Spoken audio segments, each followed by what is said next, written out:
Hello and welcome to our show, Script to Screen, brought to you by the Carnegie Screenwriters. I'm your host, Bob Scott. Thank you for joining us today. With us today in the studio, we have two special guests, Faith Dickinson and Anita Harnish. Thank you, ladies, for joining us. Welcome. Thank you for having us. Now, Faith is the founding president of the Pittsburgh chapter of Women in Film and Media. She also has a background as an actor, a writer, and on the production side of things. Is that right? That's right. Okay. And Anita is a freelance producer. She is producer, director, camera person, writer. She's traveled the world doing films. I guess industrial type films, documentaries. Most of the stuff that I've done internationally has been for philanthropic, nonprofit organizations. Well, it's a pleasure to have you both here. Great to be here. Faith, we'll start with you. Sure. I wonder if you could just share with us a little bit about your background, how you got into all this madness that we call the media, film and television, and specifically then women in film and media. Okay. Well, I was an actor here in the Pittsburgh area, starting off doing theater, and then I was doing some film and commercials, industrials, training type films. And I decided that I needed to move west where it didn't snow. So I ended up in Los Angeles as an actor and worked in Los Angeles, got an agent right away, which was really a great opportunity and very lucky to even get an agent when you first move out. Then the writers and actors strike happened and everybody was dead in the water. I'm a union actor, Screen Actors Guild, and so no one really could work. So I thought I would get more involved with women in film to find out what they were all about and maybe find some opportunities there initially for my acting career. And I went to the Crystal Awards. I volunteered for the Crystal Awards through Women in Film. And a woman, and that's where they were presenting women in film with various awards. It was Jessica Lange and Goldie Hawn and Steven Spielberg was there and all of that. And just a few big names. Just a few, yeah, really great people, just great people. And a woman stood up on the podium and people were eating their lunch and making a lot of noise and a lot of racket, but she talked right through them and talked about the PSA program, Public Service Announcement Program, that Women in Film had. And what they did was everyone on the committee volunteered and they made a public service announcement, or a PSA, for a nonprofit organization that helped women and or children. And they did those PSAs for the nonprofit at no cost to them whatsoever. And everybody volunteered their time, everybody volunteered their equipment, their locations, their talents, everything. So we were able, of course, out in Los Angeles to be able to have access to celebrities and people, with names that would come and do the PSAs for us. So I got involved, went to the first committee meeting, and was kind of on the outside of things because I didn't know anybody, and I thought, well, I can maybe get in here and be an actor on one of the PSAs. But I got really involved with them. I started initially just to get my feet wet and to find and network with people. I helped plan the Christmas party.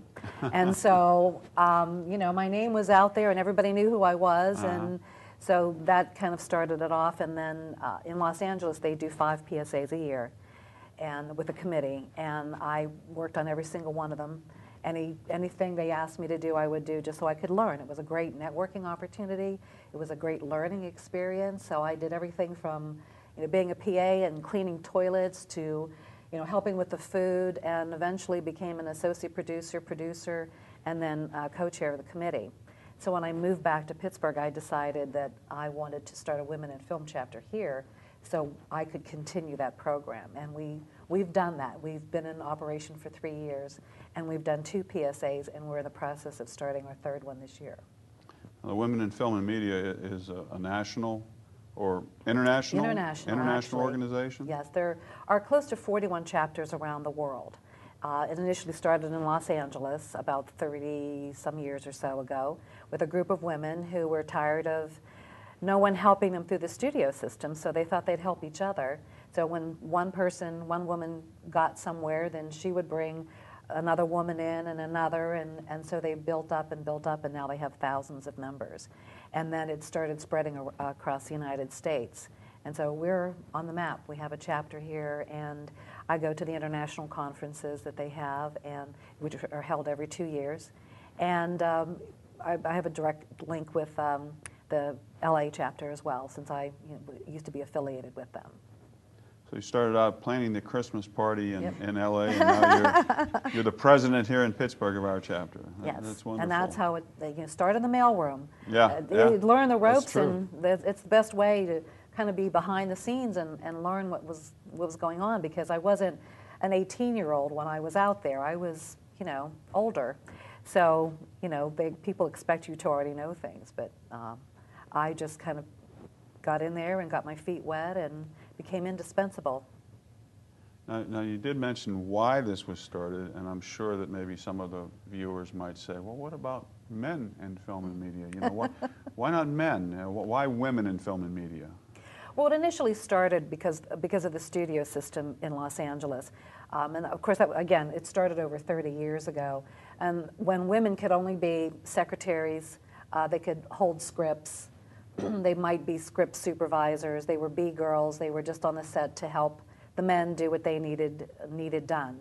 And back then, it was only 30-some years ago, so there were a lot of intelligent women there and very talented and creative, and they weren't being given the opportunity. So this group of women, there was only 25 of them, got together and said, let's help each other.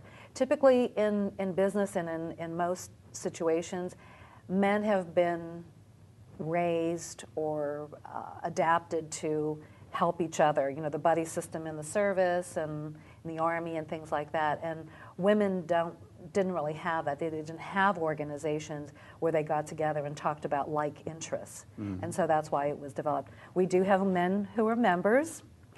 We do have men who help us on the PSAs. We have men who work with us side by side, and we have men on our panel discussions and working with them, because we can't live without men. So, but initially it was organized for women, and I still see that women need that little pull, and because when somebody says who wants to do this, the guys rush forward, and the women are going, well, I guess that's already taken care of, and they're more than willing to help out. But we try to grab them and push them to the front of the line and say, it's my turn. Now it's my turn. I want to do this. I can do this. I'm talented. I want in there. And that's what we try. We try to provide opportunities for them as well, to give them some experience and some background. Well, it's understandable. If you go back, like you said, 30 years ago, you go back to the 70s, the 60s, and before that, corporate world in general, it was much like that, men in the management positions and in the positions of power. So, yeah. Exactly, yeah. And that's why it was started. And, like I said, we still see it today. It'll be a few more years before it completely goes away, but there's still that shadow. Yeah. Well, we almost had a woman president this time, so it's getting there. Yep, we're moving into the 21st century. But we've set a historical precedent in another direction in that way. Yep. Adrift. This time he is within reach, holding out his hand to me from across the decades he's been gone, from across the other side. Our fingers touch. I can reach him this time. I pull back, retreating. I love you, Dad. I miss you. But I'm not ready.